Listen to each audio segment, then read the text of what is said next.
Alright, like I've said, we're all still here. We've all been here. Everything that is in this moment as it was in all moments before just changes form but stays the same. The more things change, the more they stay the same. So the 12 tribes, people can get into the astrology of that, the 12 tribes, the 12 zodiacs, whatever you want to call it, and the cross being the crux. And, people get into that whole zeitgeist thing, that whole, that whole sect of, that knowledge, that school of thought, I should say. And I know a lot of people that watch these videos already know about it, so I'm not even going to get into that, the 12 tribes in relationship to the 12 zodiacs. And 13 being a righteous number of righteous men, because Jesus and his 12 disciples make 13. So, anyway, I'm going to get into a specific tribe today. I'm going to get into Rebecca and the tribe that she births. Okay, Genesis 25. Honestly, yeah, you could just read the first few chapters of Genesis, up to chapter 3. But Genesis 25 and 19 to Genesis 25 and 26. You can read that point. So Rebecca is barren. Again, it comes down to that forbidden fruit. I feel like eating that garbage, and like they say, God cursed us now to where childbirth hurts. Let's get into why the uterus is the uterus and the prostate being the same thing inverted for the male or the female. It's so dried and dehydrated. That's why we got hysterectomies now and so much prostate cancer running rampant, because again, you have so much starch consumption over generations, not just in your 20, 30 years of life. How many people before you were eating starch and ate it during your whole pregnancy? And refined sugars, like heavy starches. So, yes, potatoes and all that. The original potatoes from Peru. Doesn't look anything like this one now, and had zero starch content. We're very far from where, what things were, what they once were. So, anyway, Rebecca is barren. Rebecca is barren and is not supposed to have kids. She's not supposed to have them. She's been eating garbage. I'm going out on a limb. She was probably eating garbage. At this point in existence, she's eating garbage. So, the uterus and everything, it just cannot bear a child. She's barren. So, things get forced. The will is applied. And she does manage to perform conception. And she is blessed with 2 twins. And in the Bible it says there'll be 2 nations in her womb. One being Jacob, one being Esau. Okay.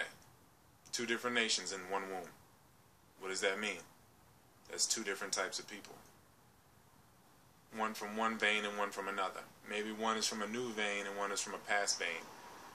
Nothing is really new, but you get what I'm saying. There's a difference between the 2, but they're coming out of the same portal, same womb. Rebecca, who was once barren. So Rebecca, who was likely destroying her body in carbon, and her ancestors were, with the starch, the garbage foods, because we go back to Adam and Eve, we go back to them. Adam and Eve being groups of people, actually, to be totally real. They were groups of people, Adam and Eve. So, the people of Adam and Eve, Rebecca being one of them, basically, being related, she births this child named Esau. Esau comes out ruddy and hairy all over like a rug or a garment. What does ruddy mean?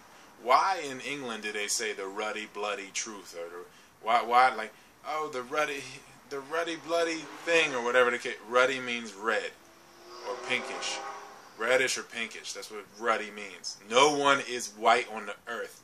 You can be damn near porcelain, but you're pink. At least, you can have pinkish white to grayish, pinkish ruddy, whatever the case, beige, on up to yellow, golden, like Goldberg's, Goldman. Oh, and then you have Goldman, like I said. Then you got from there, what, cinnamon? But no matter of fact, we go back a little bit. Red bone. Why do they say red bone? We got cinnamon. And we got chocolate on up to ultraviolet, purple, blue, black, and all that good stuff. But it's all shades of black. So, because the light is the darkness, ultraviolet, it's the darkness, ultra black, ultra purple. So, we have this child named Esau, who comes out ruddy and hairy. Esau's still here, you know. Esau is alive and well. The children of Esau are here and will likely always be here to just change form. You see it every day. You see people that like have hair like this on their face or all over their body. That's a trait of Esau. That's what that is. As much as people don't want to admit that or whatever, you know, I don't know why. It just is what it is. You know, like that's a trait of Esau. It might not be, and it's just the physical. It's just the physical. So it's not that serious. It's just the energy. It's just that spirit. So it's not like it defines you, but it does define you at a physical level some way, somehow. So we could say, again, the guy is coming from, even where you look at Edom, where Edom is at on the map now, where the Edomites, I don't even want to say where they took over, because, you know, you have that sect that says that the Edomites stem from the Isle of Patmos, which is off the coast of Greece. So we say that Yaqub or Jacob, in Islam they call him Yaqub, Jacob. It's just like, you know, the J and the Y, like the same thing. Yaqub, Jacob. So they say Yaqub went to the Isle of Patmos, cast all the dark babies out, and they interbred until they created these lighter babies. And then they returned to Egypt and created strife there, and were kicked out of Egypt and were roped off in Eurasia, in Europe. So, and then there were sentinels put up to block them out. Then supposedly Moses goes to, because Moses was supposedly a hater, and this is why they say, you know, he leads them from Egypt, but he actually leads the Edomites to Egypt and under many different names, under the Persians, under the Greeks and Romans. Even though, you know, the Moors had conquered southern Italy and a lot of parts of Europe were black, and still there's black remnants of Europe wherever you see O negative blood, but or the Welsh or the Basque or yeah, it's so many really, honestly, in the Berbers, all these people. So, you know, you have these people, these Edomites coming back to Egypt and to Eastern Africa. They were let in, and then they created strife and were cast out. And this is why they said they were walked through the desert for so long. They were cast out. They had to walk out of Egypt to leave. They were kicked out and roped off in Europe and Eurasia. So at this point, we have them coming back and raping Egypt under different names, under knowledge that supposedly Moses had given them. Some people call it trick knowledge, to you know, create black on black crime, create dissension, create all different sorts of things. But they came back to Egypt to rape it, and that's why when Egyptologists go back to Egypt, they don't know anything. There's so many generations behind of all the rape, and it crumbled within. Don't get me wrong, Egypt crumbled within, and then the outsiders took it over. I'm not blaming this all. Like, it all starts internal. You can't take Egypt down. Egypt took Egypt down, or Kemet, whatever you want to call it. They took Egypt, they took themselves down. And when we get into the thought of an Egyptian, everybody wants to think of the Persians, because the Persians had taken over. But no, these were dark-colored people. Whether they had straight or kinky hair, they were like the Dravidians. These were dark-colored people. These were black, ultraviolet people that built these pyramids, these structures before people. A lot of people in Europe even had windows in their homes. These massive structures that stand today and perfect carvings that stand today were still there. And were there before people were even building windows.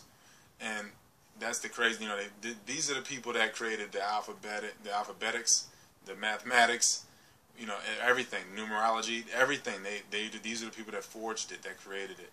And they call it the Book of the Dead, but it's not really the Book of the Dead. It's really Nukal Netter, N-U-K-A-U-N-E-T-E-R. It's the Egyptologists create there's so many lies, but at the same time they're so ignorant. They're so late. You know, they're after like so many rapings.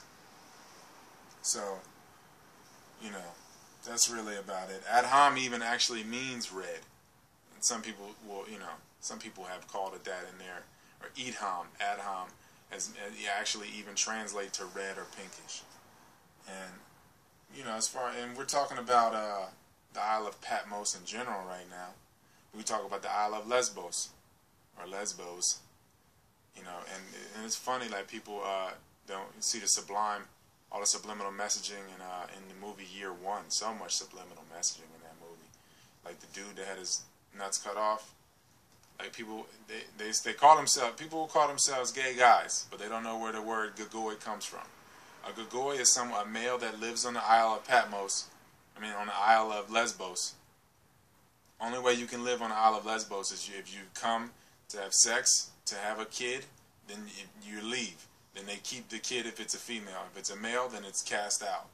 But if you want to stay there as a male, you have to cut your nuts off, and that's what they call a gagoy, which has now created a gay guy. So it's very deep, but not deep, because nothing really changes. So this is 11 minutes. I'm going to let this one go.